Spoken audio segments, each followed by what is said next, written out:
Ladies and gentlemen, why don't we get started? I appreciate everyone coming this afternoon. Welcome to the Woodrow Wilson Center. My name is Jeff DeBelko. I have the good fortune of directing the Environmental Change and Security Program, and it is a great pleasure and honor to have today's discussion that we've entitled Digging Deeper, Water, Women, and Conflict, in part because of our distinguished panel. In fact, I think all recidivist returnees to the Wilson Center have graced this podium here before, some even as staff at the center, in Carla's case. But also because this meeting really personifies what we are trying to do at the Wilson Center and trying to do at the Environmental Change and Security Program and trying to do in our partnership with USAID's Office of Conflict Management and Mitigation, which is bring together groups, communities, and topics that are connected, but unfortunately our understanding, our analysis, and the ways that we respond to them are not always as neatly connected.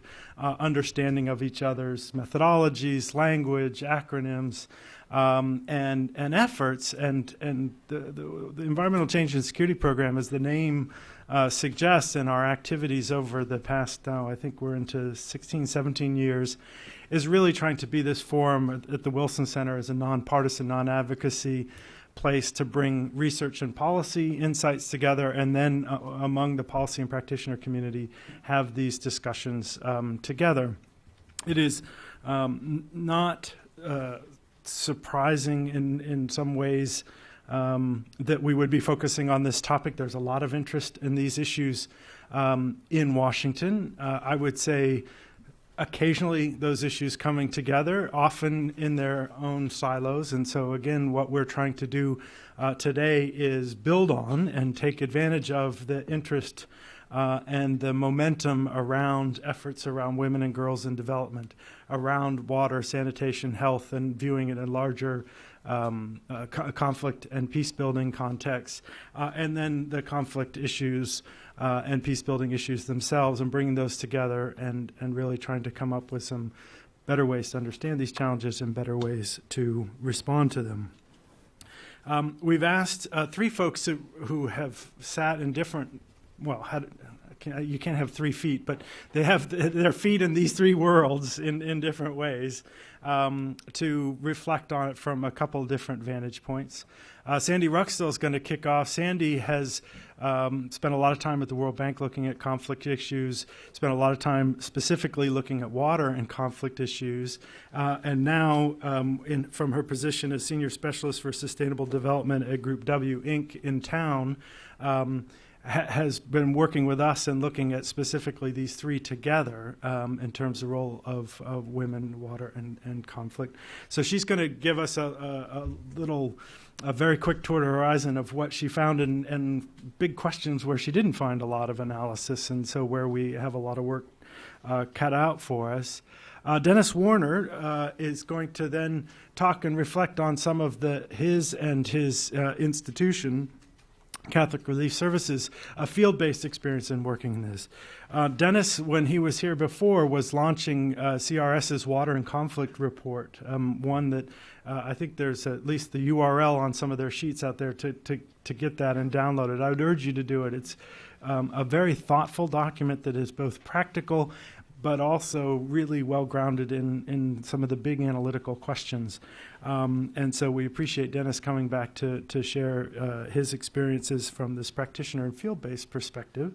And then last but certainly not least, Carla Coppell, who's coming back to the center as a speaker, but also having worked here and been a colleague down the hall for some time. Carla is the Senior Coordinator for Gender Equality and Women's Empowerment at USAID, a position that she's taken up not too long ago. She has a long career in working on these conflict and development issues.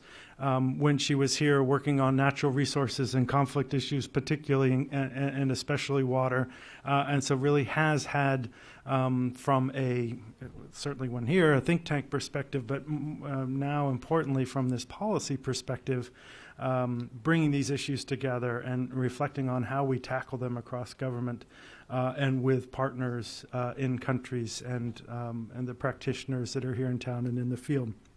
I will stop talking so we can get on to our guests. One quick housekeeping word is that we are webcasting the event live. What that means for us here in the room is just when it comes to the Q&A, we ask that you use a microphone so the folks online can hear your question and comments.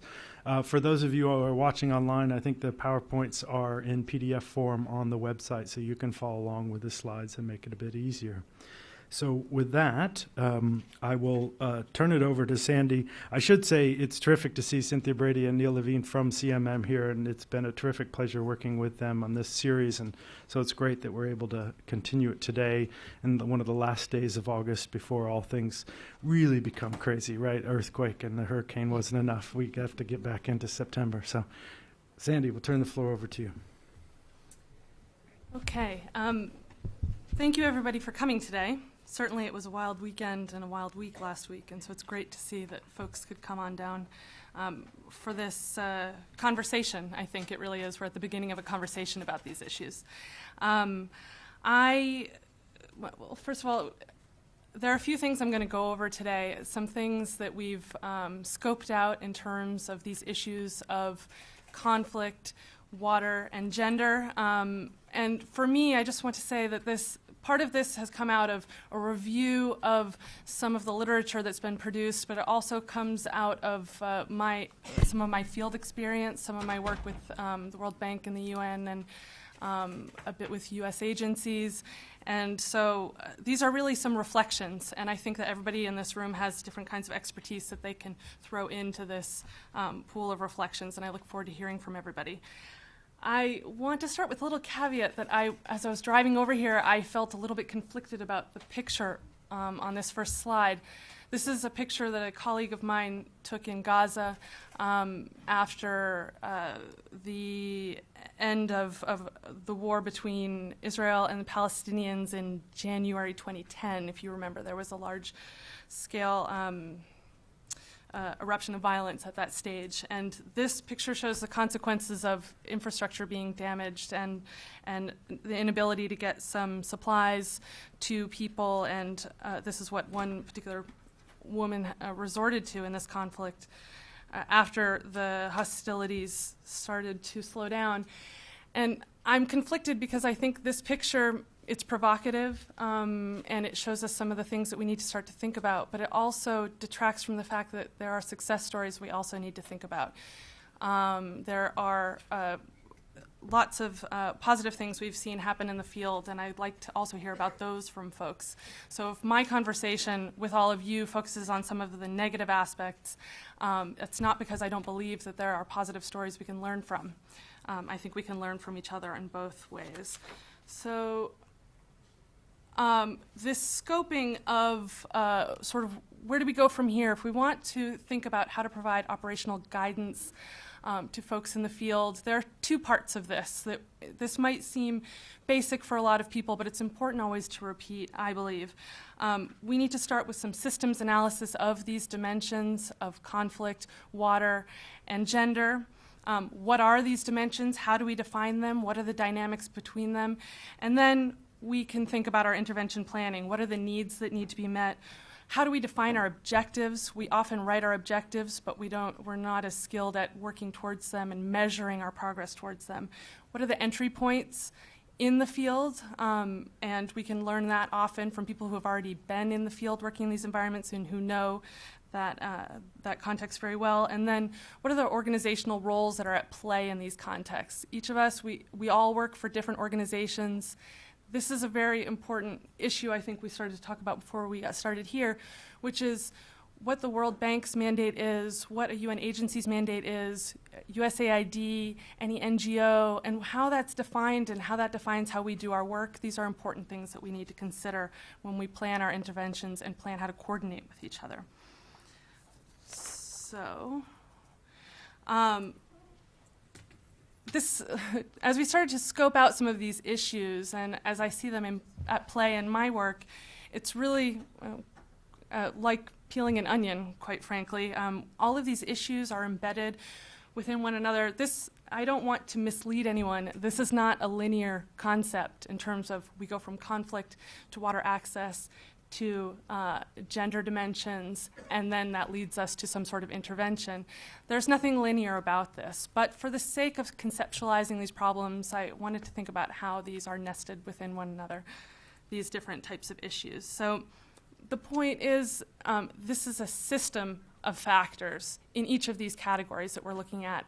These factors vary from place to place. They can vary quite often within one country. They can vary by time of year. They can vary, and they can change quite quickly. One of the things about conflict contexts is that things can change quite quickly, so we really need to be astute in how we do our systems analysis continuously.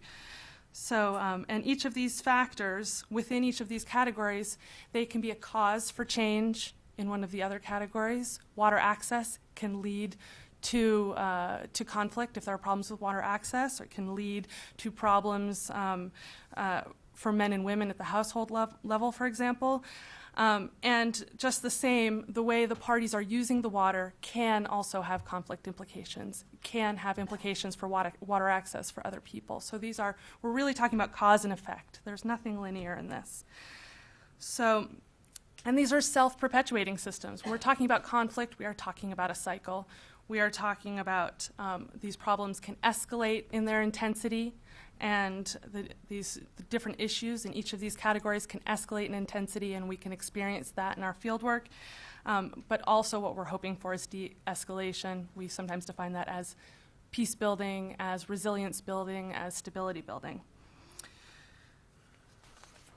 So just to highlight how each of these categories of issues really varies from place to place. A picture, I've embedded a few pictures in here that just to tell you that these issues really vary from place to place. A picture is worth 1,000 words.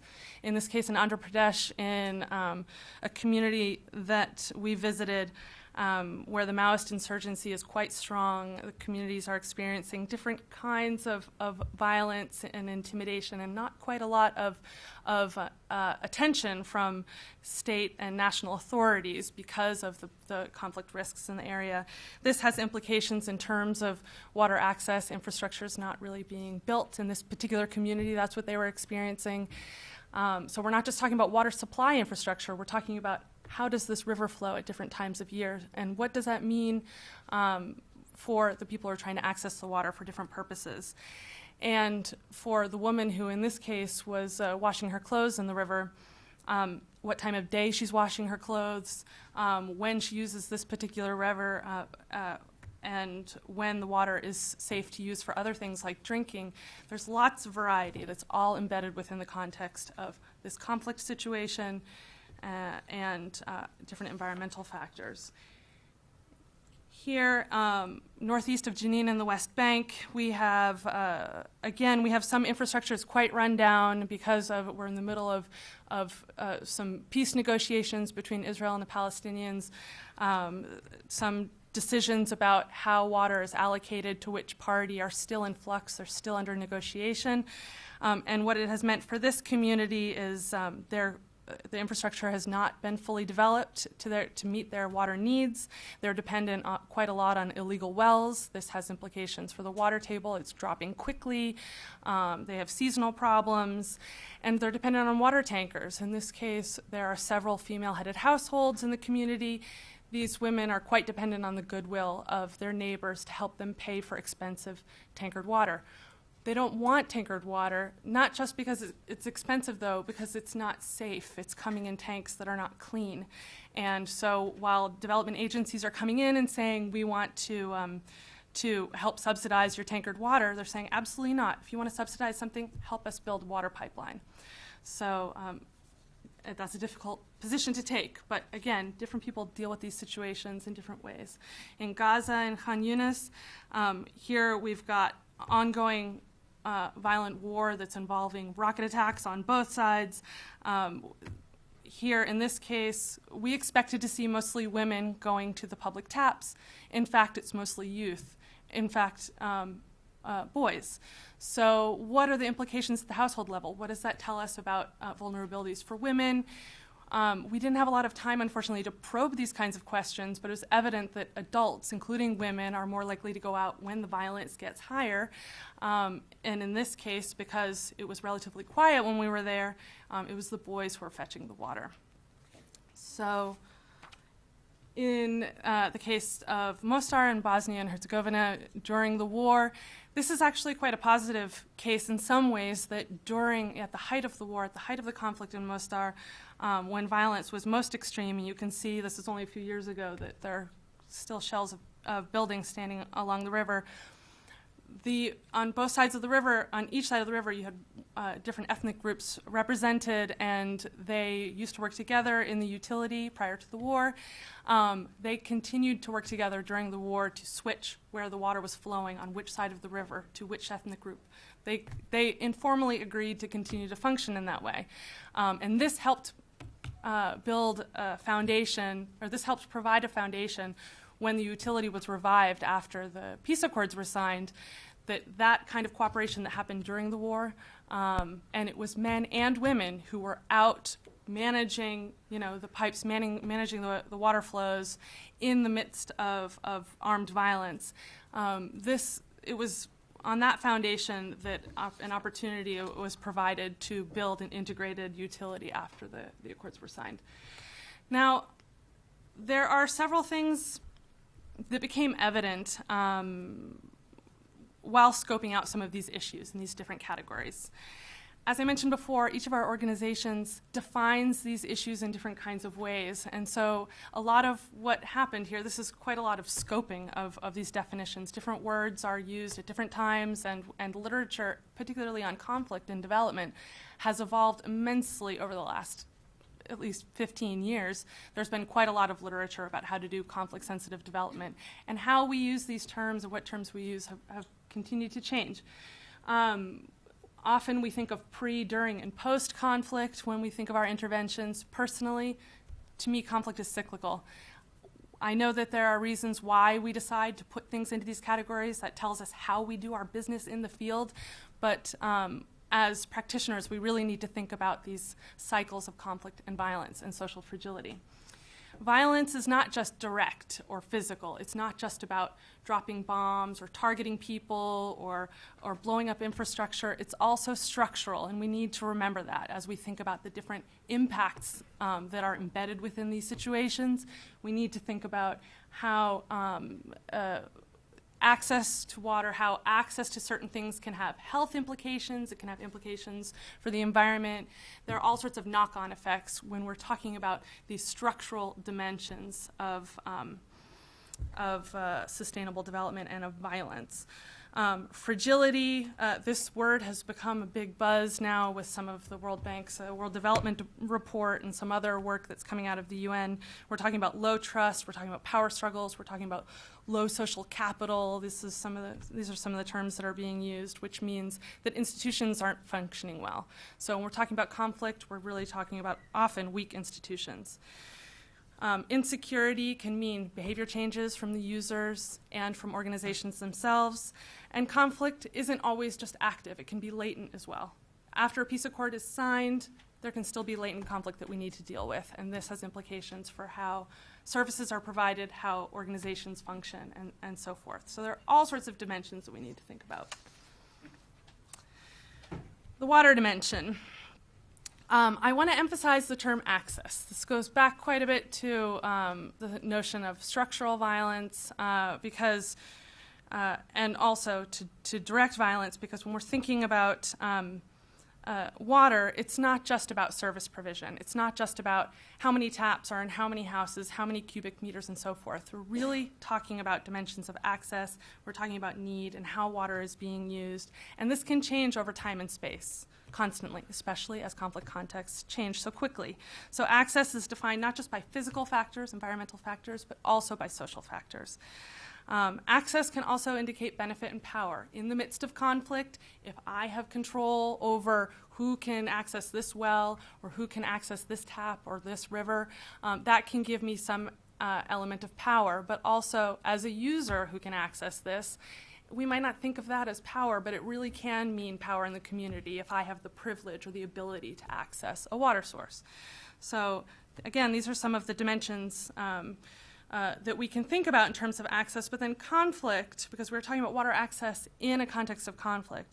Conflict can have impacts on infrastructure, obviously, direct, and all of this can be direct or indirect. Infrastructure could be targeted, or it might be neglected, and therefore it can fail, or it can be, collateral damage as a consequence of armed interactions. Also, institutions, as I mentioned earlier, can become weak. They can become non-functioning. Governments can collapse. Service-providing organizations can collapse. And then also, the resources, of course, can be polluted. They might not be managed. They can a river can flow too much. It can, a water table can drop. All sorts of things can happen as a consequence of conflict and behavior change during conflict. And then, of course, the users can be affected directly and indirectly. They can be targeted as they try to access water, or they can be they can become ill and suffer other sorts of impacts. And then also, conflict impacts how we use water. In what way? Are we focusing on water supply, irrigation, energy, environment? Often, at the most extreme degrees of conflict, when violence is at its highest, we're really focused on water supply at the household level. In terms of large-scale service provision, this becomes secondary. But it's extremely important when we talk about recovery, and when we talk about rebuilding and peace building and stability building. And environment often falls at the bottom of the list when we're dealing with conflict situations. It's often environmental dimensions can be entirely neglected when it comes to prioritizing action to recover from conflict situations. Gender. I would like to emphasize, first of all, when we talk about gender, as you can see, I'm using the terms male and female. I'm talking about men and women. We need to really disaggregate our considerations of these different user groups and what behaviors they have, are the patterns they have, what are their priorities in terms of water use, what are their concerns, and how they are impacted differently in these situations. So what are their roles in terms of collecting water, accessing water, getting it into the household, or getting it to wherever it needs to be, to the field, to the factory, what have you? And then what are their roles in terms of governance, formally and informally? We can talk about a water utility, but often in situations of conflict when institutions have collapsed, we also need to think about these informal roles that communities start to enact to deal with water provision for different households, for example. Again, what are the different priorities? Women and men might have different priorities in terms of what are the household needs in terms of hygiene, in terms of caring for the sick, in terms of food preparation and so on, or income generation. If the man is the breadwinner for the home, they might be thinking more about providing water for agriculture so that these goods can be sold and so forth. So they're just different priorities, and we need to understand what those priorities are. And also these behaviors can be adjusted in situations of conflict because the parties are trying to avoid different risks. Not just risks of being attacked while going to a well, but also risks of dealing with health problems in their household, dealing with nutrition problems, and so forth. So it's also about risk mitigation. What are the benefits and burdens experienced by women and men in the system? Again, every situation is different. So if we break this down and we think about power structures, men and women are playing roles in these situations. They might be perpetrators, they may be victims, they may be enabling a system as well.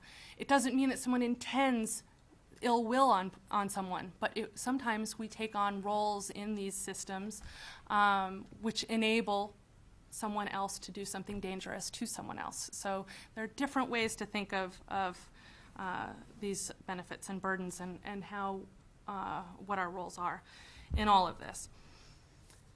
So, and again, I mentioned before disaggregated analysis. It's important to think about how the effects can be different for different socioeconomic groups during different times of year, in different locations. We can be in one city, and the impact in one neighborhood is going to be different from another neighborhood. Different ecosystems, different places that have different technology available to them, because it could be moved into that location because it was secure, or it couldn't be. There are different things that would be useful to think about as we try to do some better systems analysis. And then secondary impacts, we need to think about these knock-on effects. Okay, it's not just about water and women and men and their roles, but we need to think about what are the other development implications in terms of productive time for education, to contribute to the local economy, different costs incurred by communities, by households, public health problems, and so forth. So we need to better map these different secondary impacts, because all of this will better inform how we should structure our interventions. So then embedded within this are the interventions. Some questions, as I've talked with different practitioners, some of the questions that seem to come up that we need to ask more frequently and we need to give really clear answers to have to do with things like, okay, what are our objectives? Now that we know the scope of the problem, hopefully a little better than before we started, what are our objectives in terms of an intervention? We need to link micro-level problems that we're talking about, household, community level types of problems, up to the macro level when we're talking about peace building, stability building, resilience building. We need to better link these things, because when we better link these things and we articulate them more clearly, we can develop better indicators to measure our success. So, and this also is affected, again, our objectives can be affected by our organizational mandates, our organizational priorities. And then what are the change agents? As we think about these opportunities for action, we often think about the parties in the field who are involved in these systems, who are living in these systems, experiencing these development challenges, but also as interveners, as third parties, we can impact how these systems work. We don't always reflect on that. In my opinion, we don't always reflect on that in a very clear way. That if I go in working for organization A and I do things in a certain way because that's how my organization does business, I can impact a system significantly, for better or worse. And we need to think about how that baggage that we're bringing in and how we can use it to our best advantage for positive change. And then perceptions. When we're talking about change, we need to consider the perceptions of the parties at all times. Perceptions can fuel conflict, can fuel behavior in terms of accessing water, can fuel opinions about each other, and we need to think about these perceptions when we're making interventions and hoping for positive change as well. And then, as I mentioned before, what are the indicators for success? We need to more clearly define those. We acknowledge that's a general gap in this area of work, is good M&E and good indicators, good monitoring and evaluation, and better indicators. And then how can we make sure that monitoring and evaluation is actually done and actually done well? This often falls by the wayside, especially in crisis situations. Money is prioritized in other directions. But if we do just a little bit of this a bit better, we're going to learn a lot about how we can do our work better. And this is just, we keep missing this boat consistently. And all organizations, all practitioners I've spoken with have voiced this concern. But we feel like we don't know what to do to change that. But it really is, this is an absolute opportunity that I really hope we don't continue to miss. I've emphasized quite a bit the notion of disaggregating our analysis on all these different levels, how impacts are distributed and to different groups in different ways in different places and times. The point of that is that when we're dealing with complex situations and when we're trying to affect positive change, the groups and individuals can perceive benefits and burdens in different kinds of ways, and that can perpetuate conflict, can perpetuate difficulty, and perpetuate certain behaviors that can have difficult impacts at the community level. So we need, it's very, very important that we break this down better to really target and strategize our interventions in a good way. And so, therefore, this is the principle that systems analysis really enables conflict-sensitive development in a much better way. I won't go through this in great detail, but this over this last spring, I was working with the World Bank on developing some operational guidance for how to implement water projects in countries affected by conflict. This is how we started to battle the idea of how are we defining conflict? What is a conflict situation? Is Yemen a conflict situation? Is Sudan a conflict situation? But are some neighborhoods in Brazil, are those conflict situations as well? We can learn from all different kinds of contexts. And what we tried to do is we looked at about 18 different projects. What happened? What were the interventions like? What were the challenges they faced in terms of implementing these projects? And what are the lessons for doing doing projects in these kinds of contexts in the future, so that the development outcomes are more positive and so that we're more effective and we're better achieving our goals. Now, gender was not a dimension of this, but it would be easy to weave gender into this kind of framework, and I just wanted to highlight it because we talked about the nesting of these different issues. Here, how this ended up playing out, and this was developed through conversations with practitioners, World Bank staff who are working in the field. We have an operations context, so this is the conflict situation, and this is how the sector is working. In this case, we could call it water access. And then we drill down to the operations arena. Here, what people kept saying is it's all about institutions. Anybody can build infrastructure, but we need to think about institutions and stakeholders and how they're acting in this situation. And what does that mean for our projects? So we drill down to that level and understand what their interests are, economic, political, or other. And then with that knowledge of that kind of context and those party behaviors, then we can link into more effective projects by thinking about dialogue and decision-making, engaging different champions and opponents for change as we try to affect positive change, and then again, us, the third parties, development partner influence. And here are some categories of this of actions that the practitioners felt were useful in terms of plowing forward and dealing with these challenges in these types of contexts. Timing, tailoring, sequencing of operations, better data and analysis, because there are huge gaps there, particularly in conflict situations with good data and analysis. Establishing and realigning accountability and services, partnerships for change, and public debate and communications. These were different categories of action that people felt really helped have more effective projects in the field in these conflict situations. And I think that publication should be ready this fall if anybody's interested. But I really do think we can take something like that sort of notion of analysis to action, and we could add a gender dimension and hopefully be even more progressive in the way we do our informed interventions. So where do we go from here after scoping all of this out? Obviously, it's not a small topic area. It's huge. I've just tried to go over some of the different things that we can think about as we start to define these categories of issues.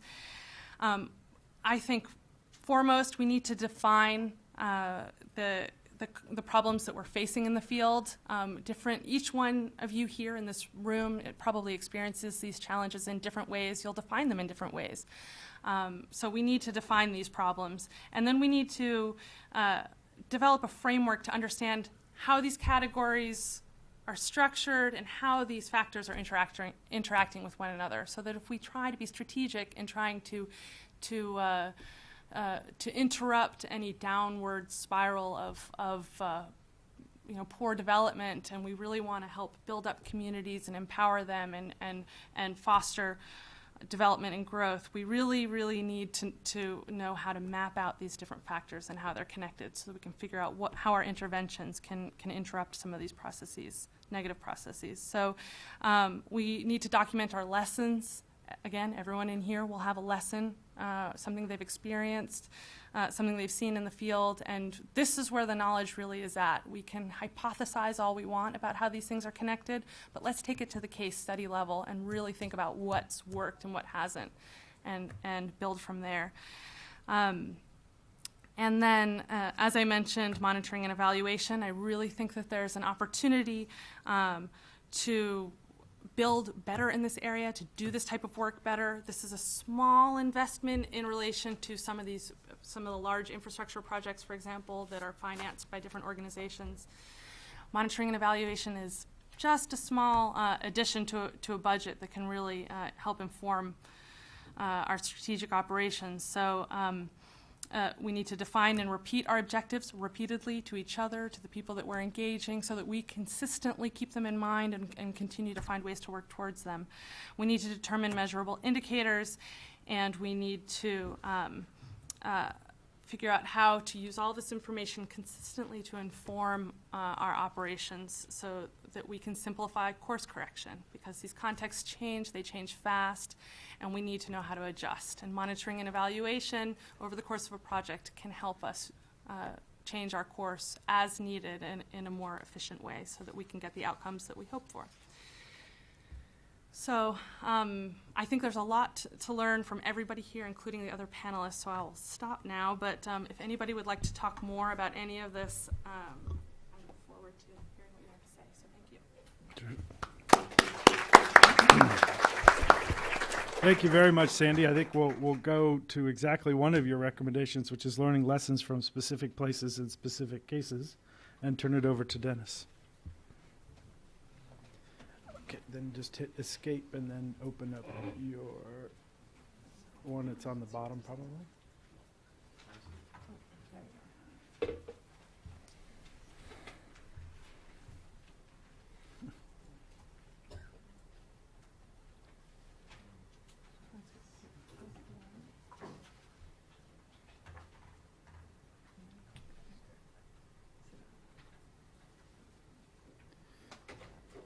Yep, that one. Mm-hmm.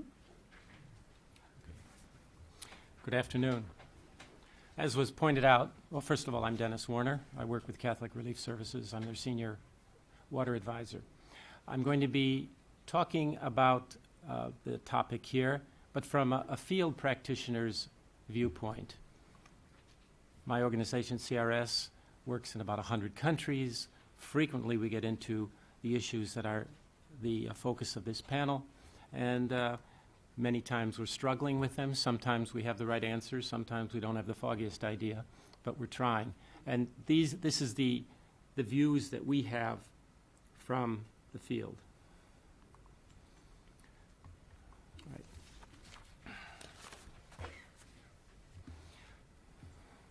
Often in looking at this subject, one starts with the causes of conflict and works out from there. But I'm going to start with the actual effects of conflict on women and young girls who may be associated with them, and trace the effects of these impacts on women into the household and the community.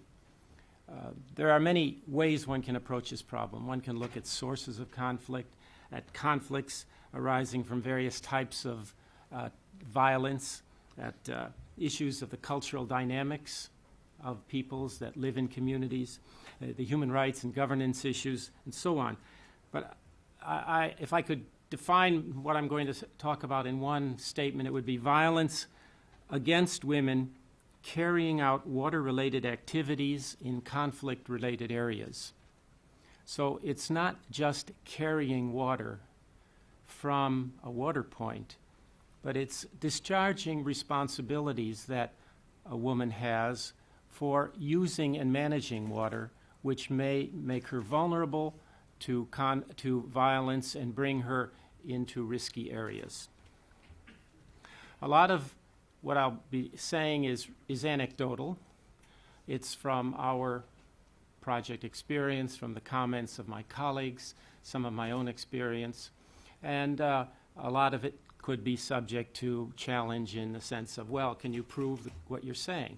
in most cases. We can't, but the process of development is not a rigorous process or an equation of proving something. It's a process of seeing a problem, moving ahead with what information you have at the time, and trying to come up with some kind of a reasonable approach to it. So the field perspective here.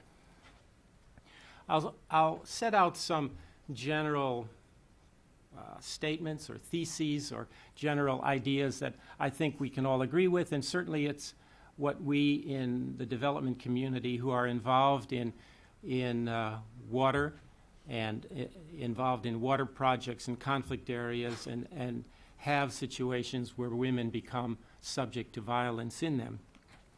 Women and young girls. I use the word women, but I really refer to young girls. There might even be young boys that are associated with them too in these water uses. They have the primary responsibility for water management in most households. That's true around the world. It's not exclusive. There are places where men have this, but in general we can say women are responsible for water management at the household. The collection and use of water often places women in situations where the risk of violence is high. And there are many reasons why the violence is there, which we'll get into. Women are particularly vulnerable to these situations, especially when the cultural and societal norms in their communities are weakened. And when you have situations of violence, war, civil unrest, the societal norms, the community norms of behavior and authority relationships often do not hold a community together. And these norms often have been developed over many generations. The effects of conflict related to water, they can be physical, emotional, and economic, as I'll point out in the subsequent discussion. They affect not only women and those responsible for water, but eventually it flows through the household and the entire community. And the violence against women has cascading effects, as I say, on the household and the community. Now, why are women more vulnerable? This may seem very straightforward and obvious, but it's important to fully realize why this is the case. Why does the UN say that in situations of refugees and IDP camps, internally displaced persons camps, women and children constitute over 75% of the population of these centers? Why are women, according to the UN, said to constitute 70% of the casualties of war these days?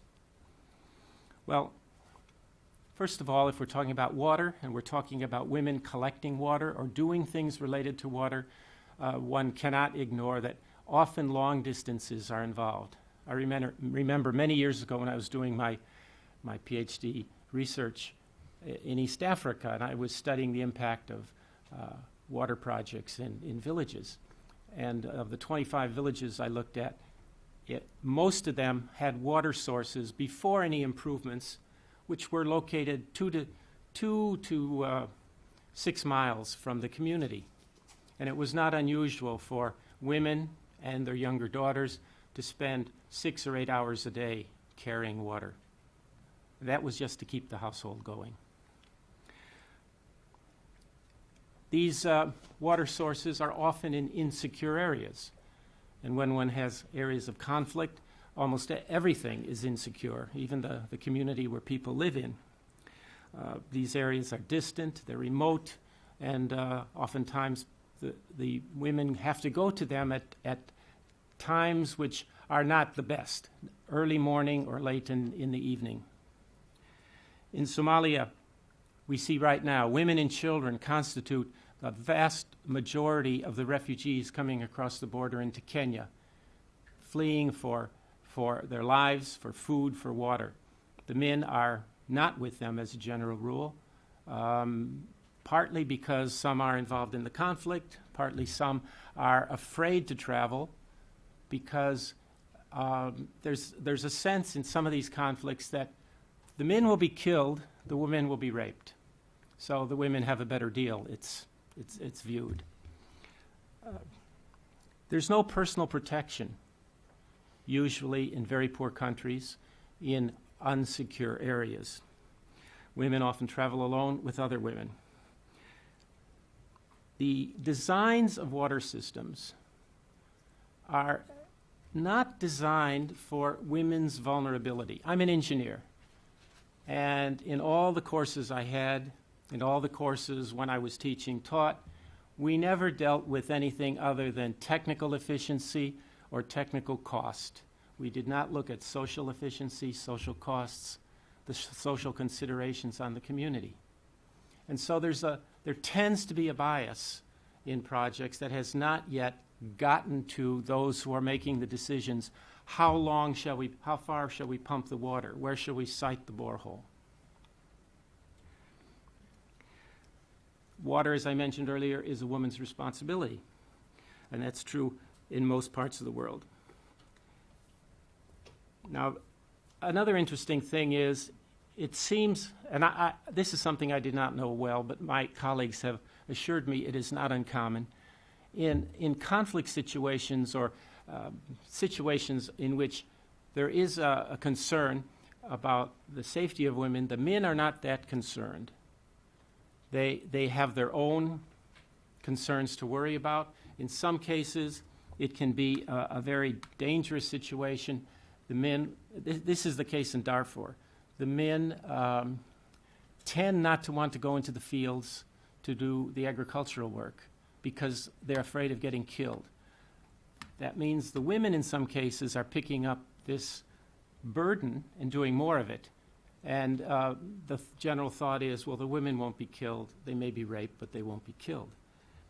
And even in more settled development situations, I have seen decisions made by community leaders that were not based on convenience of the households or the women. I remember one community I was working in Tanzania. It was 2 miles from a stream where the water was collected by women to bring back for domestic purposes. And I asked the chief why the village, which had been settled only 30 or 40 years earlier, was settled so far from the water. He said, well, it was more convenient for the cattle where the village was essentially sited. And then the big one is rape is used and frequently used as a weapon of war. Some horrible statistics. The Rwanda genocide has upwards of 500,000 rapes and other types of physical violence against women. Bosnia-Herzegovina, up to 50,000. Sierra Leone, up to 60,000. UN officials have been quoted as saying the Democratic Republic of the Congo today is the epicenter of rape as a weapon of war. And rape is often done in an extremely brutal way, causing very serious problems, vaginal fistulas, and often leading to infertility and lifelong health problems for the women. So, let's look at how this violence against women, in our view from the field, flows through the community. The first level, we can say, the primary impacts of violence are on the women and the children, the girls that have to carry water. And I've already mentioned some of them. They get back to the household, to their families, and then what has happened to them also has impact on the household. When there are many households in a community in which this has happened, it affects the entire community. So you've got primary, you've got secondary and tertiary impacts. Let's look at the first one, impacts on women water carriers.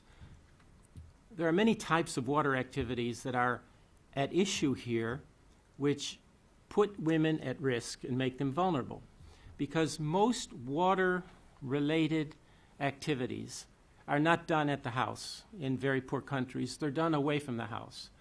The most obvious one is carrying water from distant sources. Another one is washing clothes. One doesn't want to carry water several kilometers to a household just to wash clothes. One would prefer to take the clothes to the water. By the way, a jerry can, which is the normal container for carrying water, would have 20 liters of water in it, and that weighs 44 pounds. So that's an enormous burden to carry long distances. Other aspects are bathing. Oftentimes bathing has to be done at a natural water source, again because it's burdensome to carry water to the household for proper bathing. The issue of simple relieving oneself, defecating and urinating.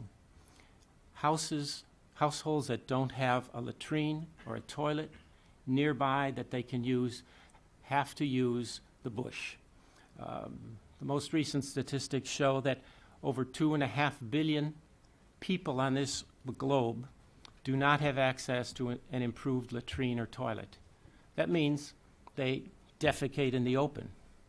But you don't defecate in your village. You go out to the bush where you can't be seen, but you put yourself at great risk in the process. So there are a variety of issues like this where water activities are done away from the house. The impact of doing them away from the house is violence on women. It could be violence on anyone, but in this panel we're talking about the violence focused on women.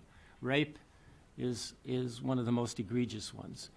Women are often kidnapped and abducted to become a soldier or a laborer, a cook for rebel armies, or a sex slave.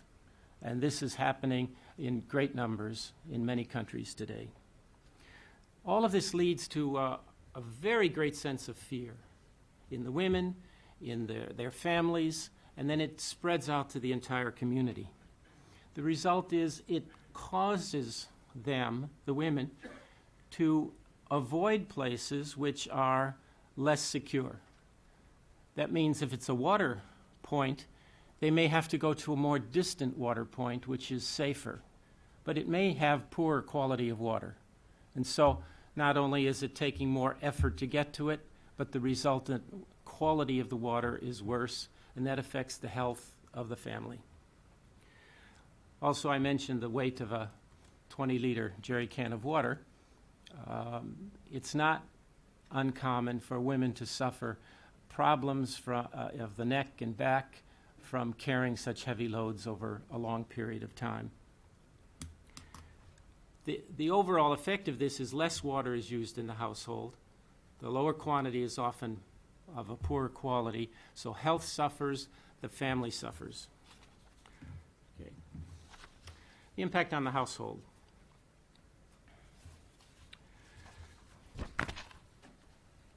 In going to more distant sources, it takes more time. And this leaves women who are in almost all developing societies highly burdened with many, many activities, even less time for activities other than water collection.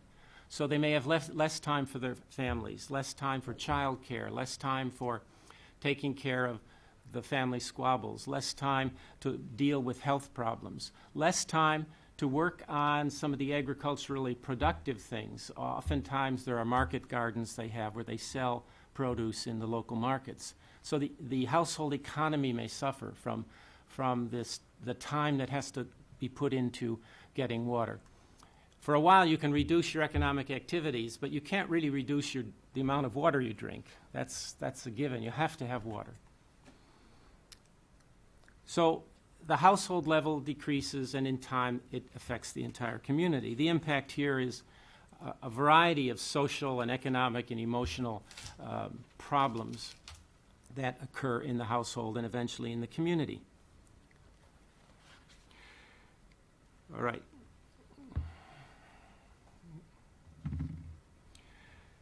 as many households become subject to these problems,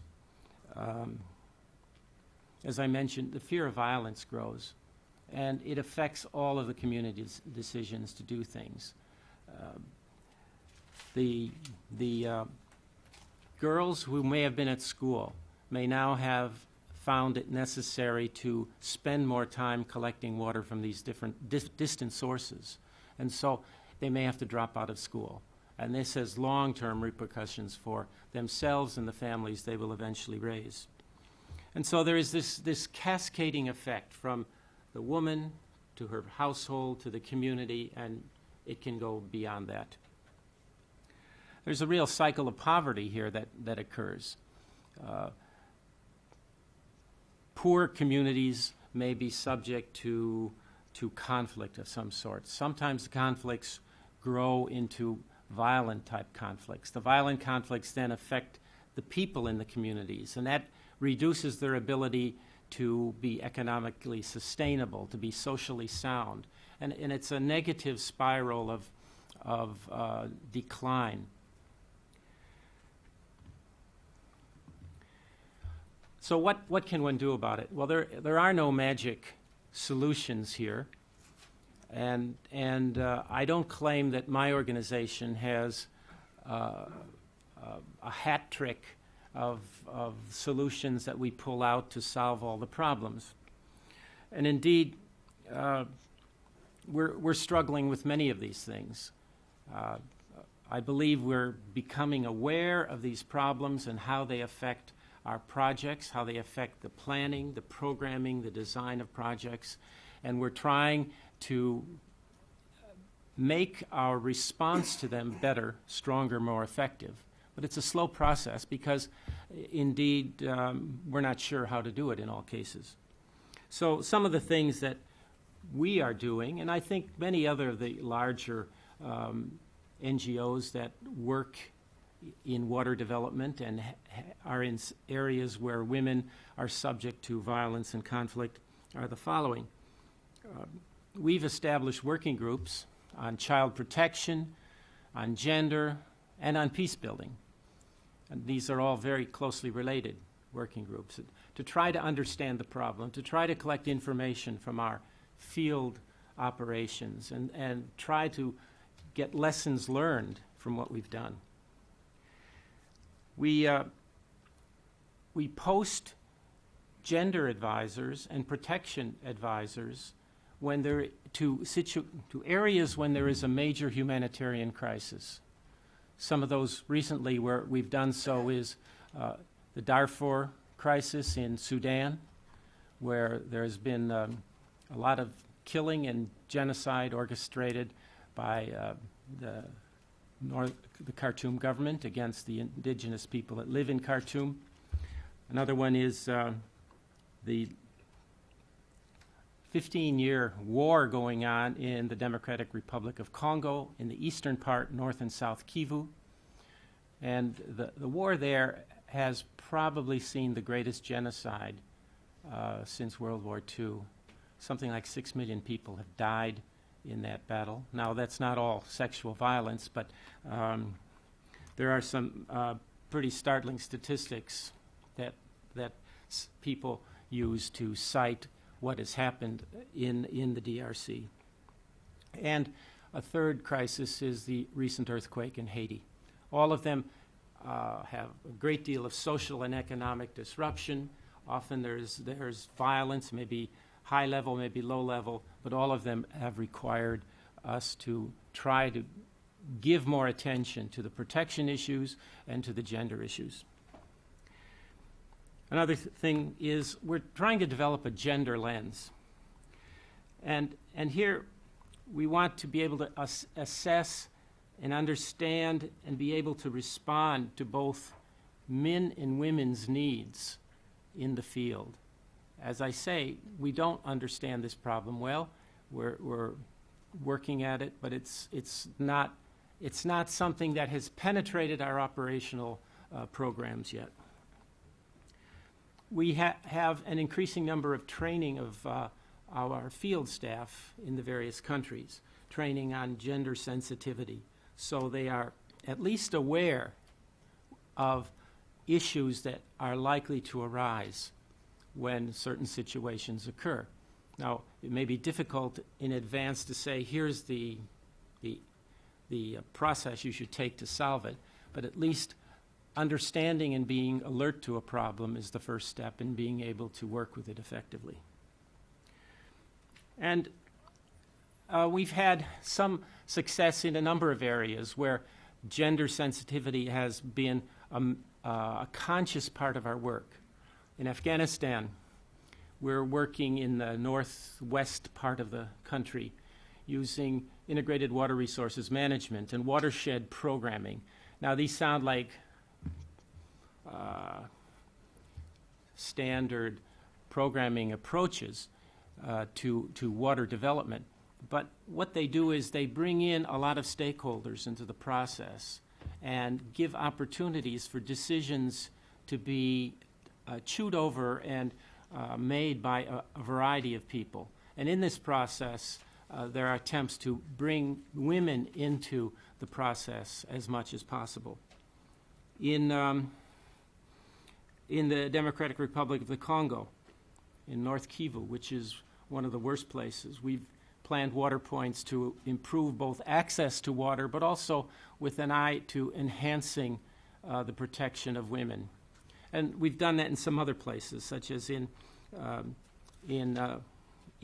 eastern Chad, in the refugee camps. In Darfur, we've tried the same thing, and one of the interesting things is by finding solutions in which conflicts between pastoral peoples and agricultural peoples, farmers, occur, providing separate water points for them, which sounds obvious, but it might not have been, and it certainly isn't from an engineering efficiency standpoint. Separate water points have in some cases reduced the risk to women and also had the good benefit of reducing the conflict between the pastoral and agricultural peoples. Now, it's not solving the problem in Darfur, but one is happy whenever some kind of improvement can be found. So our ultimate goal here is to find ways to empower women. And there are three ways that we think one can do this. One is through education. Help them to understand who they are, what their capabilities are, and what the history of the situation they have. Another is to provide economic opportunities, livelihoods, markets for agricultural products. A third is participation as managers and leaders in community activities. So, and then the last slide here is where we see research. But this isn't research in the sense of it's hard, rigorous analysis trying to prove or disprove something. It's more the development of operational tools to help us do our work better. And much of this information is out there. It needs compilation, analysis, and bringing it together in a useful way that our staff can use it. And so there are four areas that I think are most relevant for what we need to move our work on water, women, and conflict forward. One is we need better procedures to identify and assess conflicts at water points. What is the conflict? Why is it there? How can one somehow measure it? Another is provide general guidelines to our program managers, those who manage projects, they plan them and have to make design modifications. General guidelines for WASH, water and sanitation programs, that take into consideration the needs of women and girls who are subject to violence. Third is we need to institutionalize this knowledge on the protection of women in all development sectors, but especially in water, because water is such a obvious and leading edge of development that is subject to so many of these problems. And the last is we need to develop analyses of gender issues and develop frameworks for action for our country programs that don't exacerbate the problems for women and girls. So one can say, well, we're going to have a project here that maybe improves agricultural production, but somehow it marginalizes the women's role in this. So issues like that, maybe if you could balance it in a strictly monetary way, would show, oh, it's a good project. But if you could look at it with the social and emotional lens, one would say, no, it's not a good project. We have to find better ways to bring out equality of opportunity, equality of benefit for all the people in the community.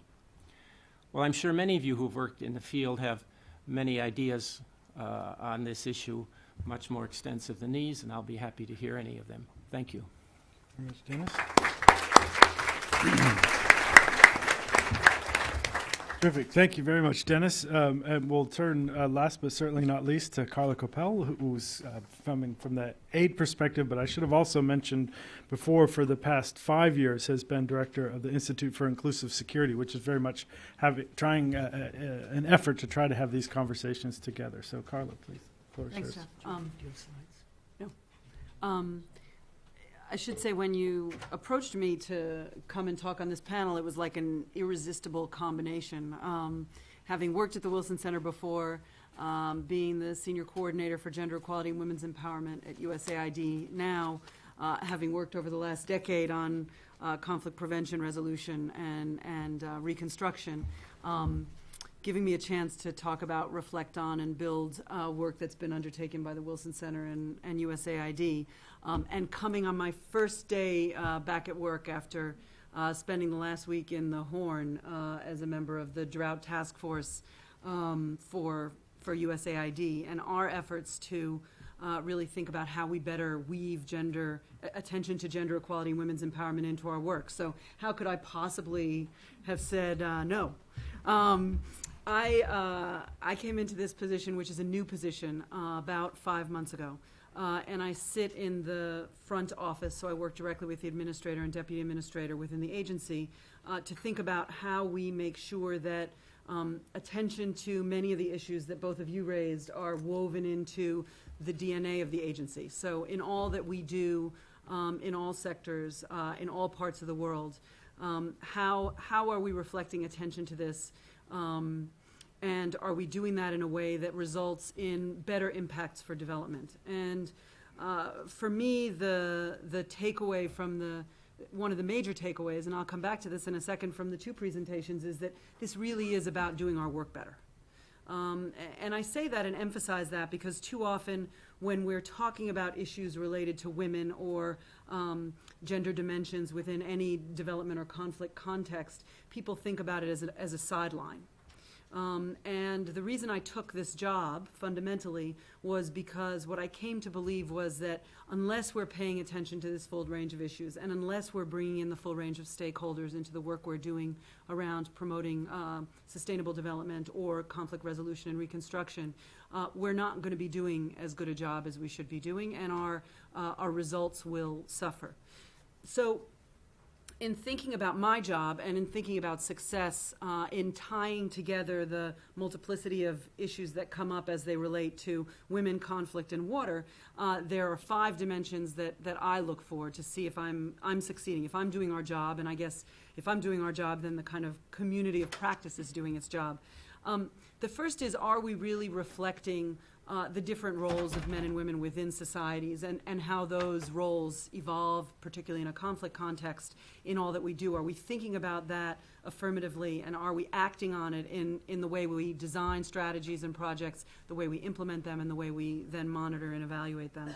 And this gets to a lot of the issues that, Dennis, you raised in particular with regard to how men and women divvy up their labor and how that changes in different moments in time.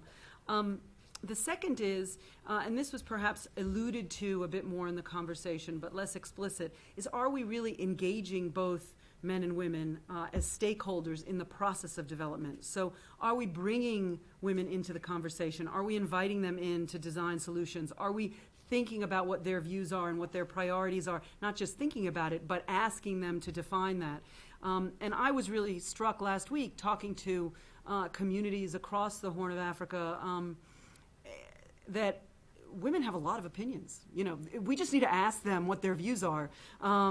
It's not that they are waiting as passive victims, sitting there for us to give them a glass of water or provide them with a borehole. They have views, and they should be solicited for those views, and they should be helping us implement solutions on the ground, as many of them are doing in Somalia, for example, where the U.S. government doesn't have much access right now directly. The third is, are we leveraging, are we seeking to eliminate gaps? So if we see differential rates in violence against women as opposed to men, are we thinking about that and really seeking to close those gaps? If we see that, as you mentioned, that the vast, vast majority of those who are displaced are women, how are we thinking about that and reflecting that in our programming? And are we seeking to lift all boats as we're solving any given development challenge? And if that's a priority, that will change the kinds of interventions we often are implementing, because we're not simply trying to increase the economic opportunity for communities. We're trying to make sure that women and men are helped in ways that will reduce differentials. The fourth is, are we really leveraging women's specific role as leaders? Often we are, I think, and this is a royal we, but we're guilty of thinking of women solely as victims within community. And particularly when we're dealing with conflict situations, we tend to see them as the face of sexual and gender-based violence, or see them as those who are, and they are, walking 20 kilometers to a water source and back. But what we need to recognize is that they have important leadership roles to play, and that we should be using that in our search for solutions.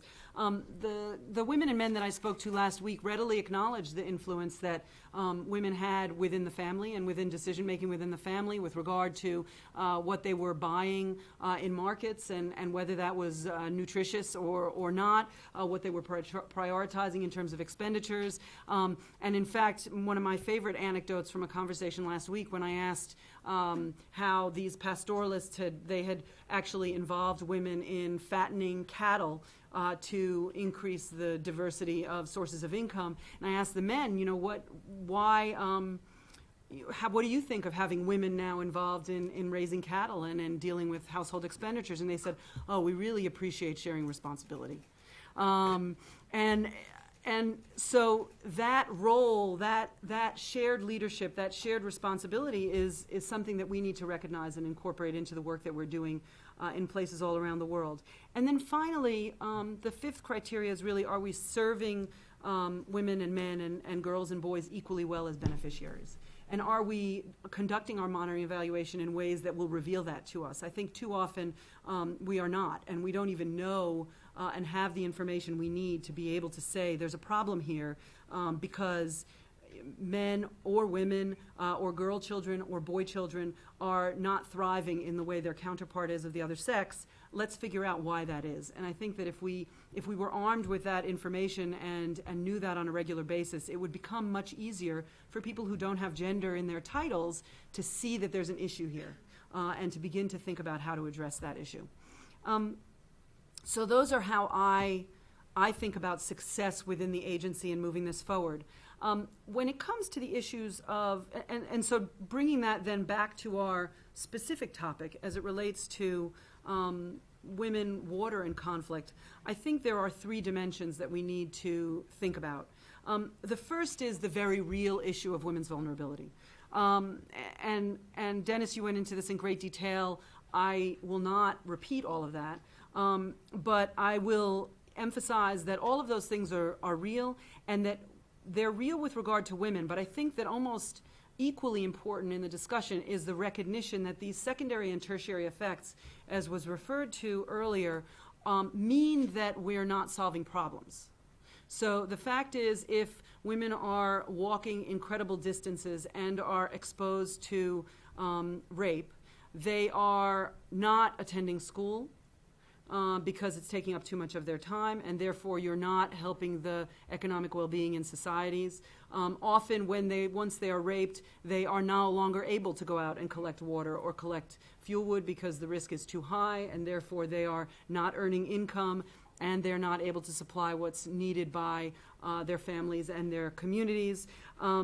They are often, if they're raped in some of the horrendous, terribly destructive ways that they're facing in places like Eastern Congo, they're also creating enormous dysfunction within their communities because they are shunned and rejected. And that has all kinds of implications for the ways that those communities move forward and the extent to which they are functional or dysfunctional in the long term. So they are profoundly vulnerable, but their vulnerability then has a very important ripple effect on the entire well-being of the communities that is true within the setting of conflict, but also has a very, very long tail and will have implications for the rebuilding of that community and the health of that community long after conflict has ceased.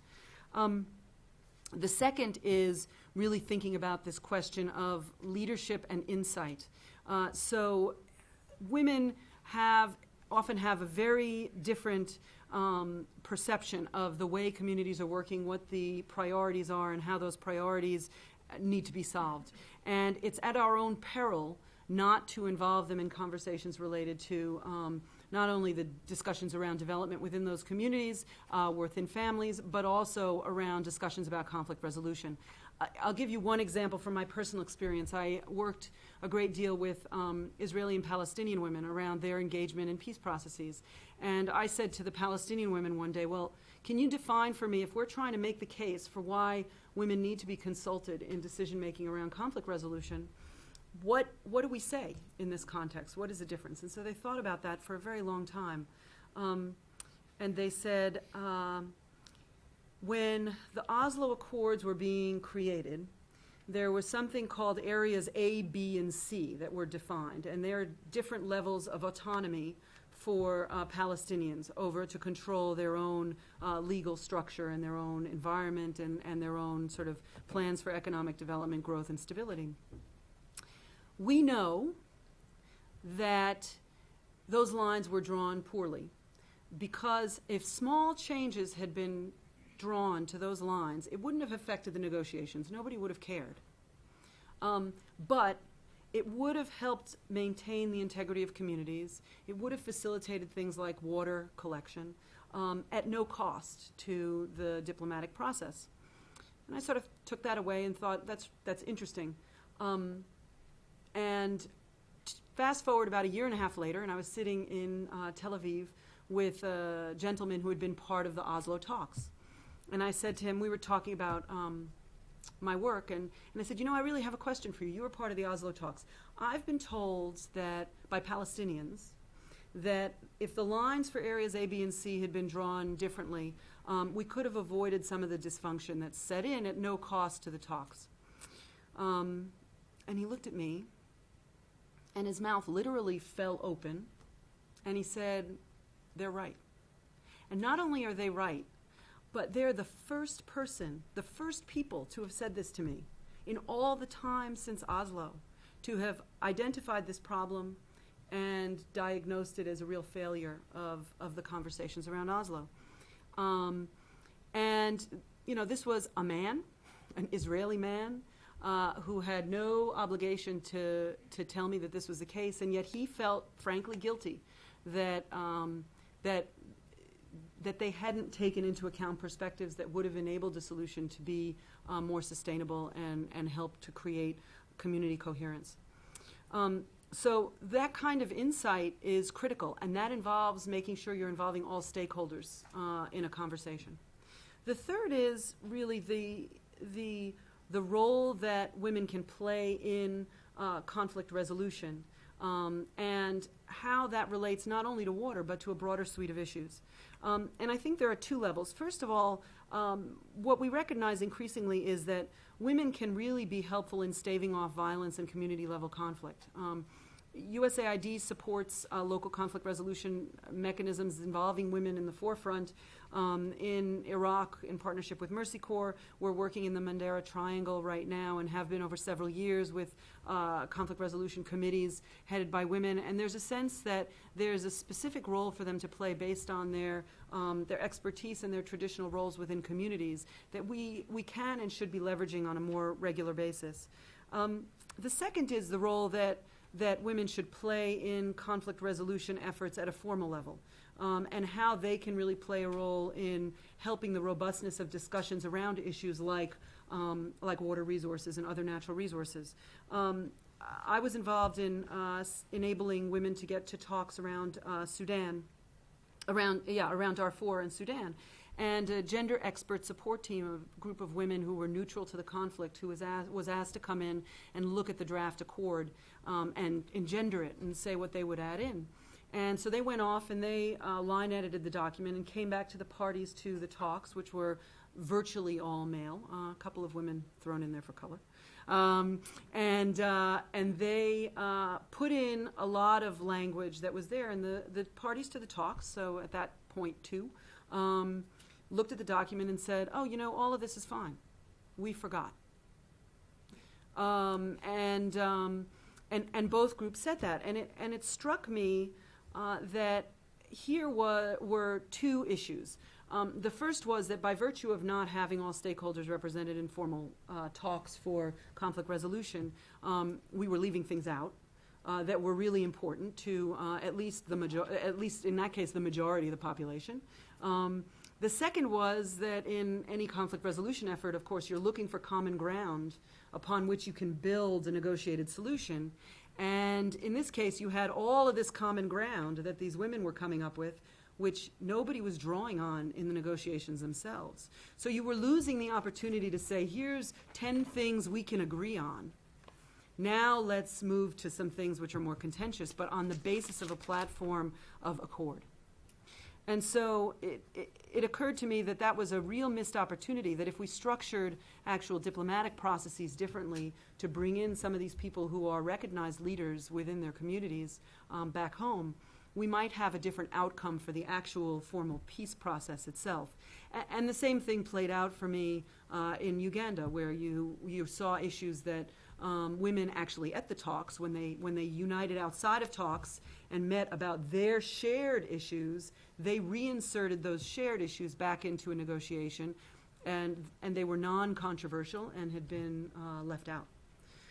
So there's really important ways to think about this intersection between women, water, and conflict at formal international levels, at national levels, within regions, within communities, and within families. And we need to remember that at all of those junctures, it's about addressing women's priorities and needs, but it's about addressing women's priorities and needs with an eye towards benefiting our long-term development and conflict resolution goals. With that in mind, I'll give you sort of my takeaways, both based on my experience and based on the conversation here thus far today. And I really look forward to the conversation to come after our presentations. The first is both of the previous speakers talked about research to do, whether that's research in the field or actual sort of research into what difference it makes and what the implications are for a body of research that can prove this case. And I want to emphasize how important that is. USAID is in the process of really emphasizing the need to have results-based work. And to the extent that we can really document the difference that all of this makes on the ground, the more likely investments are going to be made both by the U.S. government and for others around the world. So kudos to the Wilson Center and to CMM for their work around this. I know there are other pieces of research around related portions of this equation ongoing, but that's going to be increasingly important as we move forward. The second is I want to encourage us all, and I know probably if we asked different people to stand up, you'd have different segments of the room that are most dedicated to issues related to gender equality and women's rights versus those who are most interested in water resources versus those who are really interested in conflict prevention and resolution and reconstruction. I want to really encourage the multidimensionality. I think that the answer to really doing good work in conflict resolution field, in the development field, is not shying away from things which are complex and multi-layered. Because at the end of the day, if we embrace those things, we get a better answer. And the sort of history is littered with projects and programs that tried to come up with sort of simple unipolar solutions to what are complicated questions and equations and failed because they tried really to create a perfect sort of hypothesis testing setup with one moving variable. And the world just isn't like that. So I think we need to sort of move beyond that and recognize that there are several moving pieces here. And we need to bear all of those in mind.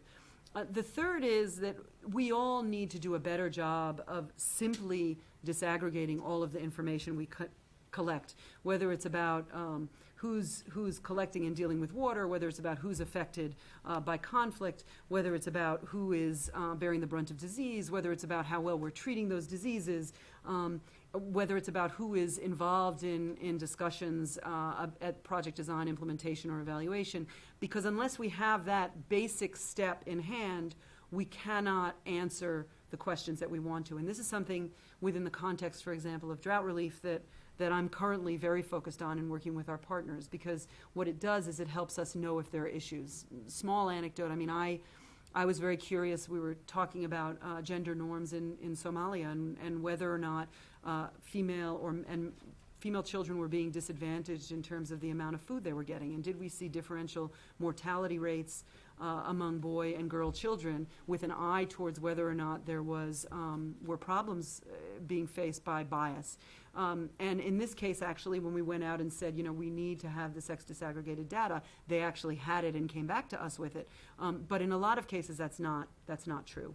And so really important to us being able to know whether or not we're effectively serving men and women and boys and girls if we have information that will allow us to analyze that data. The fourth is, takeaway is that I'm currently in the process of working through a White House run process to develop a U.S. National Action Plan on Women, Peace, and Security. And that National Action Plan deals not only with issues related to conflict-affected states and states that are fragile because they're affected by instability, but also looks at our humanitarian relief and response, prevention of conflict, and response to disaster. And this whole discussion is really a critical part of that effort, and my work with regard to the Drought Task Force is an attempt to say, okay, let's look at this particular crisis and how we can test interventions and see which ones are most effective, which ones are less effective, and we shouldn't think about them, and which we should be rolling out in a really systematic way. So I invite you all to sort of engage in that process and to feed to me or others in the agency things that you think are critical interventions that should be part of our comprehensive response on a go-forward basis. AID is one of several partners. It's AID, state, and DOD are the main interlocutors with under this White House-led process. But that's something happening really in real time, and so I think there's an opportunity for you all to weigh into that conversation. And then finally, I will conclude just by saying that I think that what we need to remember when we're talking about the nexus between water, conflict, and women, and I would say both women and gender issues as well, is that if we do a better job at building this into all of the interventions we're working in, that is attention to these various dimensions for moving this agenda forward, we will see better development results. And if we're doing the monitoring evaluation, then we'll even know we're seeing better development results. So I think we should all feel like this is something quite core to our agenda, whatever one of the three camps or whatever one of the three hats we wear when we walk into the room today. When we leave, we should feel like it is a collective endeavor that we want to move forward together. So thank you very much.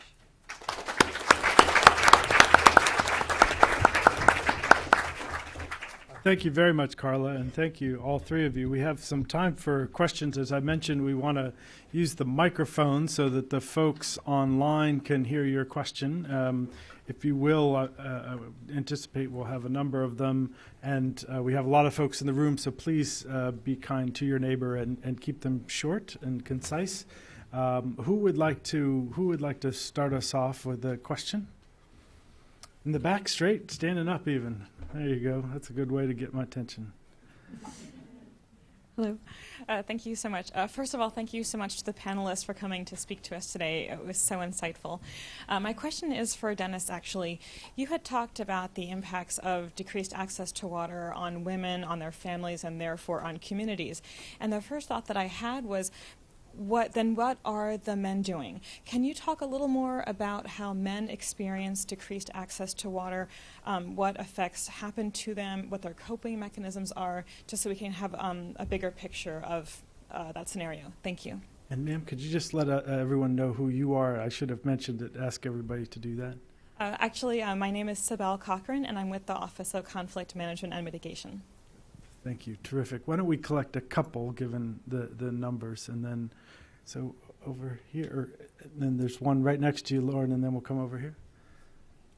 Thank you, Roger Mark. This is Population Action International. Just three quick questions. Carla, I wonder whether you could say in whether looking at these issues, the questions of reproductive health and access to reproductive health services ever comes up as a concern. Dennis, I wonder whether you could comment on the role of religion and whether that you've seen that as a possible organizing principle in some of the possible interventions. And Sandra, I was intrigued when you mentioned that the environment is very often low on the list or never appears as a potential solution to conflict situations. I wonder whether you could talk a little bit more about what you mean by that and why you think that is the case. Okay, Roger Mark snuck three in there, so why don't we take one more, and then we'll give the panel. Thank you. Julia Clonis, Consultant on Development. I appreciate all three presentations, but I have a question regarding USAID. I understood a new position, a new approach.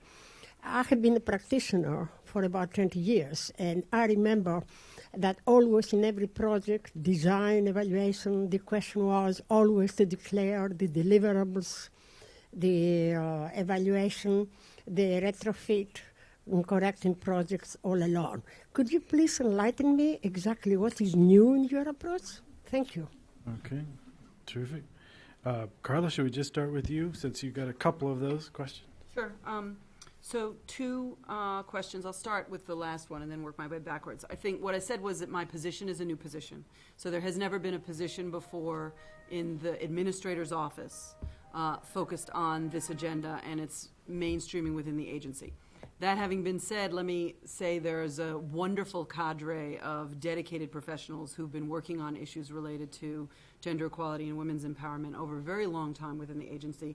And my job, in essence, is to work with them to help elevate the excellent work they're doing and to make sure that we are really forward-looking in our approach. Now, that having been said, our gender policy currently dates back approximately, 20 years since it's been revisited as a policy, and so we're in the process of revisiting that policy.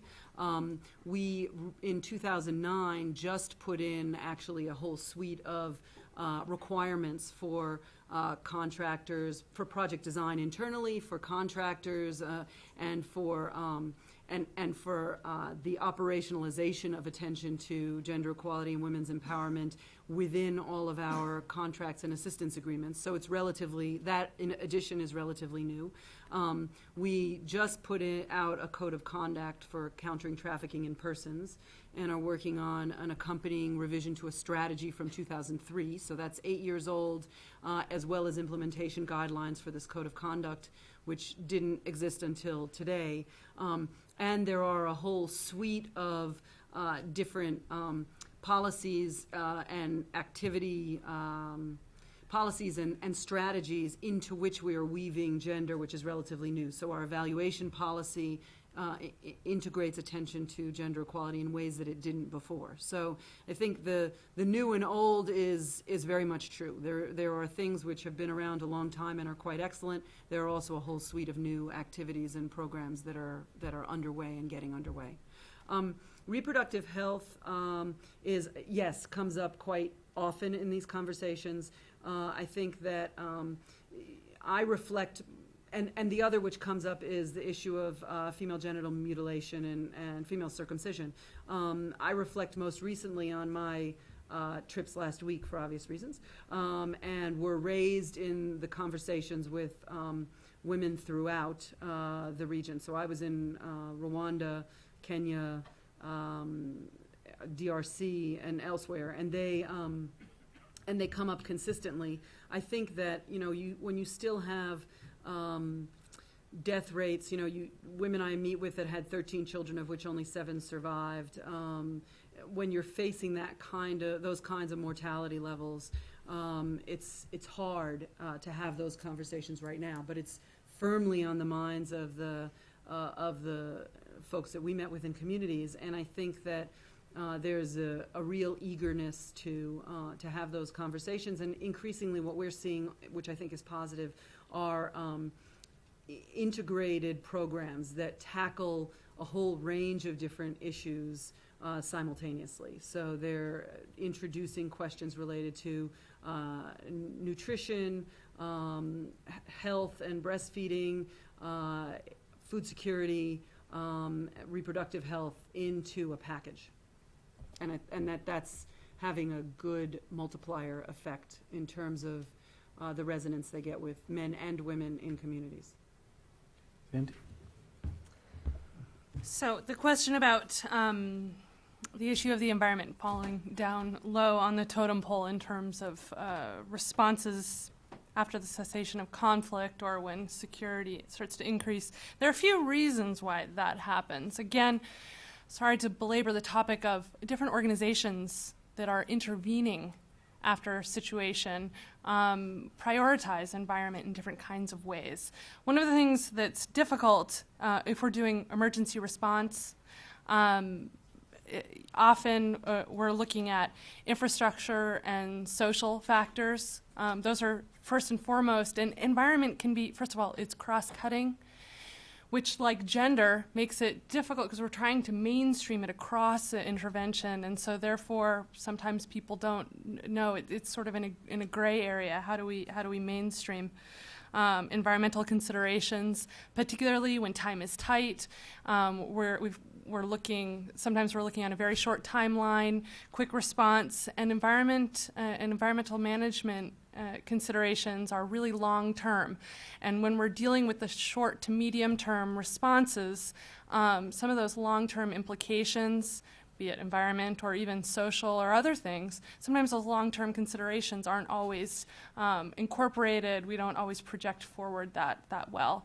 And environment is just a primary example of one of those long-term issues that just can fall by the wayside. Part of that has to do with the fact that, bless you, part of that has to do with the fact that there can be less knowledge about how environmental conditions can affect communities, can affect both urban and rural spaces and the people who live in those places.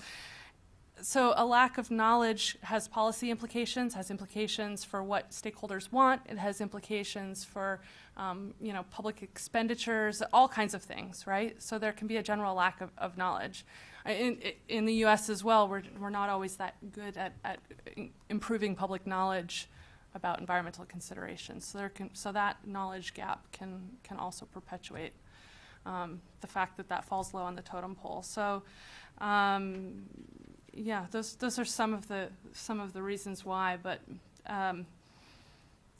one thing I want to make sure that everyone considers is because environment, and it's often not always that highly politicized, so it doesn't play big in the public realm in terms of policy debates and things like that. So that can create an opportunity in terms of we can actually latch onto that. In some projects, we've seen that can be used as a peace-building opportunity. If an issue is not highly politicized, well, then we can take it and we can build bridges, social bridges, through dealing with that kind of development issue if it's not a divisive issue already. So, just food for thought. Dennis, you want to take the religion? Yes, actually, there are two questions. How do men react to Right. Thank you. reduced water in households? Well, if it's a serious area of conflict, often there's not a whole lot that can be done to increase the amount of water. Sometimes, as I mentioned, the girls who might be going to school are given more responsibility to carry water, and it may cause them to drop out of school in some cases. Usually it's a situation that the household and the community has to learn to live with. The women normally take up the additional burden of additional water collection. Men and boys might get involved in that too. It really depends on the context, what other kinds of activities they're doing. And often, from our own experience of working with such communities, we get stronger appeals to outside organizations to come in and help them do something to improve the situation. So it's a problem without any real fixed answer to it. There was another question about the role of religion. Does it affect how projects or water systems are designed, and can it be used as an organizing principle? Well, our experience is we work through local partners, indigenous NGOs, and they know the culture, the religious practices, the important issues of the communities that we're working in. And so we try to follow the issues which are important to the people. There will be days that you don't work, there are days that you can. There are certain kinds of issues that may get greater importance. A mosque may require water delivered to it, and if it's part of a system of water conveyance, we certainly will try to do that. But in general, it's not a problem because our practice is to work with local partners who know the area and are very sensitive to the needs, whatever the religion is. It could be Islamic, it could be Christian, it could be Buddhist, it could be Hindu, and so on. Now, can it be used as an organizing principle? It probably can, and I can't say we've done so because I don't have any firsthand knowledge, but if there are women's groups associated with that faith that already exist, well, there's a built-in stakeholder group to get connected with and to try to see if the issues of water are important to them. If so, then one can graft onto their concerns the possibility of trying to bring improvements to them.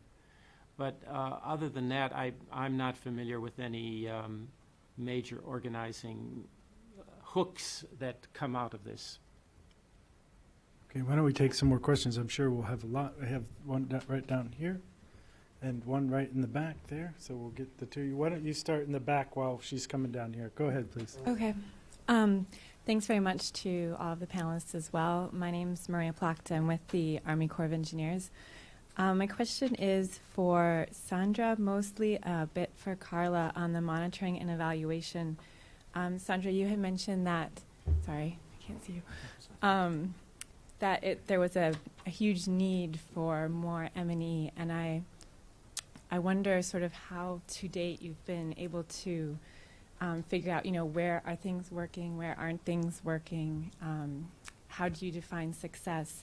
And also, Carla, you had mentioned that, I think you called it results-based work was a new thing, and I guess I'd like to know sort of why is that a need, or why is it something new? How does funding come if that's not very well in place? Okay, ma'am, right here. Thank you so much for speaking on issues that I think are so important to all of us. My name is Lily Belt. I'm from Ripple Effect Images. I was wondering, in our organization, as we're evaluating partner organizations, often it does become what have you done numbers-wise.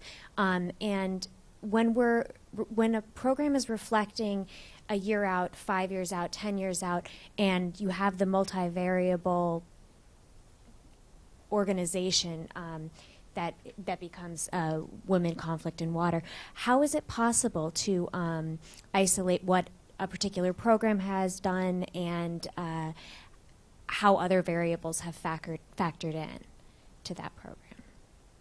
All right, some other questions? Oh, I know there have to be more questions. Yes, Cynthia. Can't without Cynthia.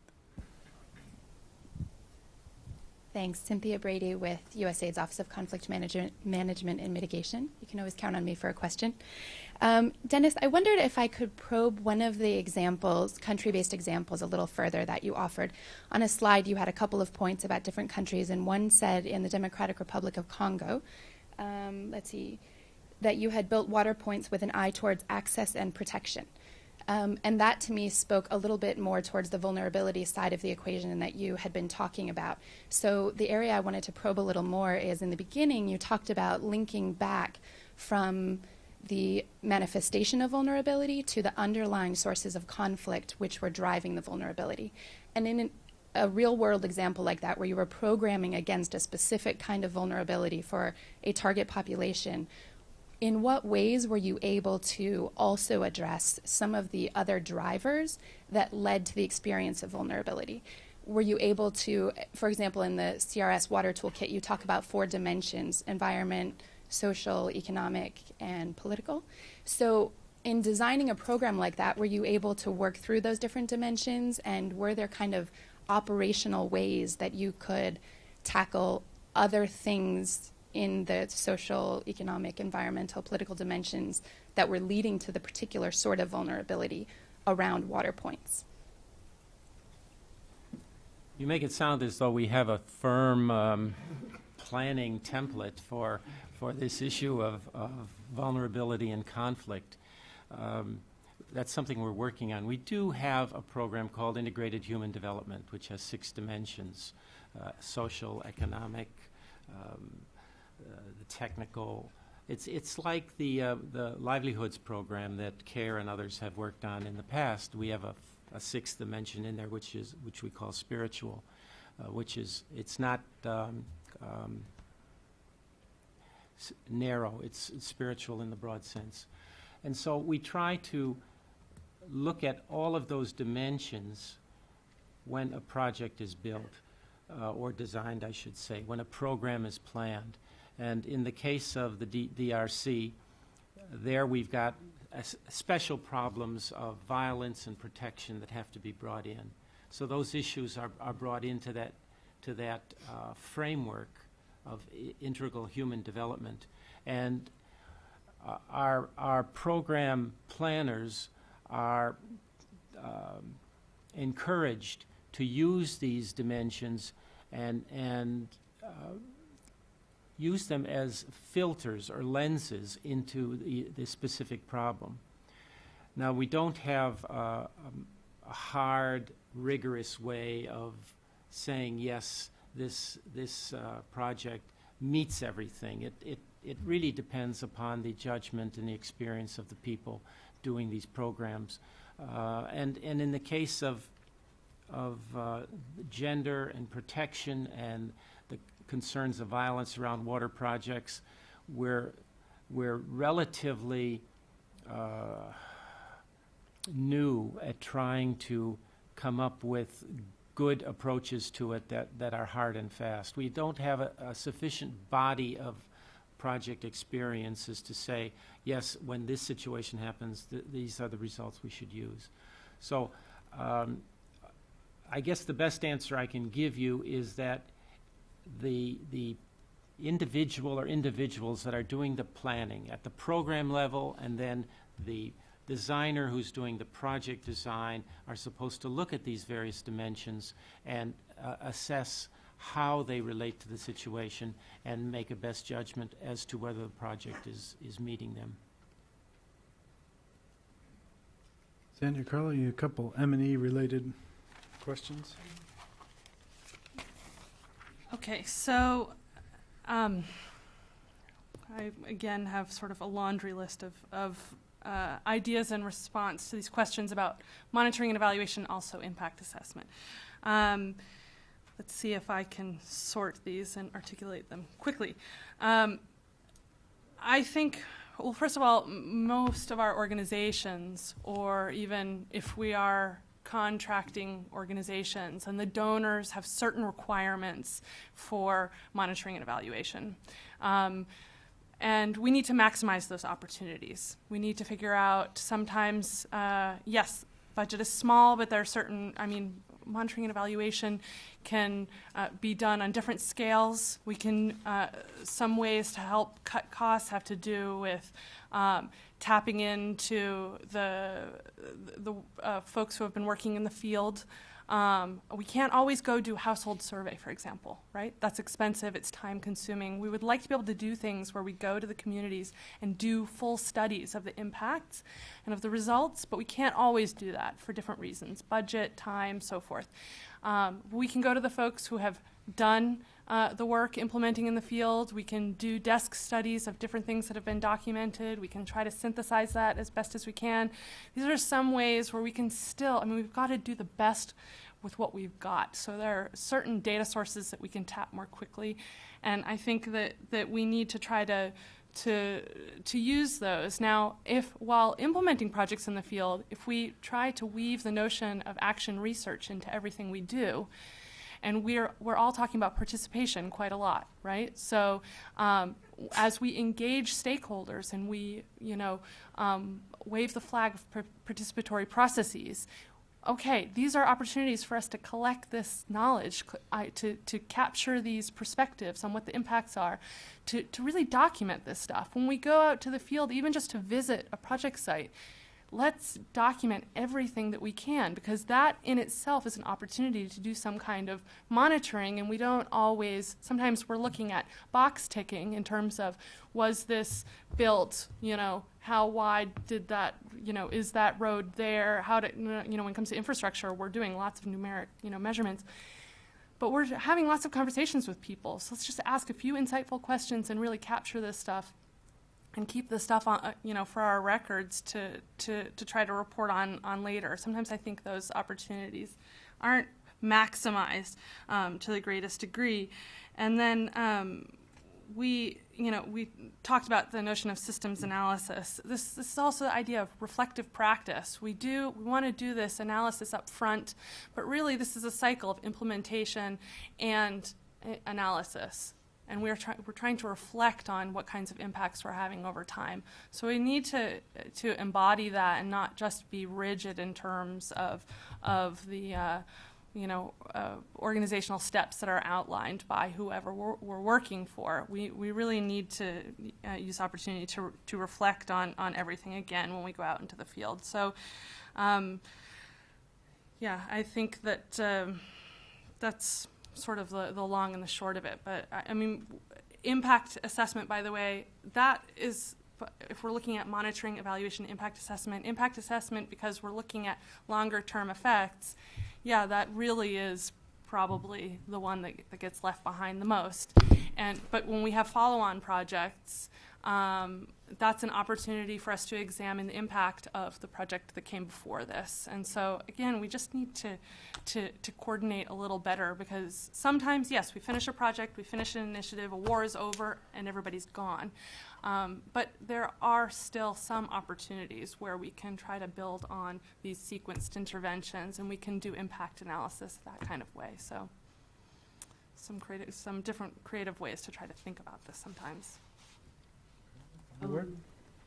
Quick thoughts. First of all, we're in the process of doing some work on streamlining the indicators for measuring the results of our work overall. And so there's now a suite of 7 indicators related to the sort of full spectrum of activities related to gender equality and women's empowerment that would apply across the board. And we're also looking at indicators that would relate to different subgroups. So peace and conflict is one of those subgroups. There are others related to different aspects of the environment, for example. And that's part of the way we get to results-based measurement, because we can see then whether across the board we're having the kind of impact we want to with regard to gender equality and women's empowerment in different areas. That allows us to then make some judgments about whether or not we're being effective. I think that the question is not only are we measuring output, so how many women were trained or how many women received goods or something like that, but what was the outcome as a result of that? Did it result in a change in behavior, a change in perception, a change in the degree of tension within the community, the water availability, the cleanliness of that water, and then some of those being outcomes, some of those being much longer term impact. And at the end of the day, we want to start understanding all of those. To your point in terms of how you begin to think about that, I mean, I think part of it is that we now look at these interventions which are multifaceted, and we can, in some sense, look at other interventions that were less multifaceted, or we know we're not involving women in the process, and see whether there's a differential impact post facto. So sometimes it's going to be a little bit of inferential analysis, and slightly, let's say Gala apples versus Macintosh apples, not apples and oranges per se. But at least that will get us somewhere, because right now we know certain facts. So we know that when $1 in the hand of a woman is invested differently than $1 in the hand of a man. But we don't know if you have 1/3 participation by women in peace talks, whether that changes the nature and durability of the outcome. And some of those questions we are going to need to start to find answers to. Right now the data isn't there, but if we succeed, that is if we as a collective succeed in increasing the participation and engagement of and attention to women in all of these different sectors, we will start to have an amount of data based upon which we can see if there are trends emerging. And so at that point, we'll be able to look back. Terrific. Well, I'm afraid we've gone a little bit over. I'm sure there'll be additional questions. I will urge you to come join our panelists up front and pose them, or at least exchange cards so you can continue that conversation. You also have an opportunity. We'll have the archive video as well as a write-up and links to this presentations and a number of the different policies and reports and case studies mentioned on our Wilson Center website, as well as our blog, New Security Beat, which is newsecuritybeat.org, where there is the ability to continue the comment and pose questions that we'll be sure to share with the speakers. So won't you join me in thanking the three of them for walking us through these tough topics.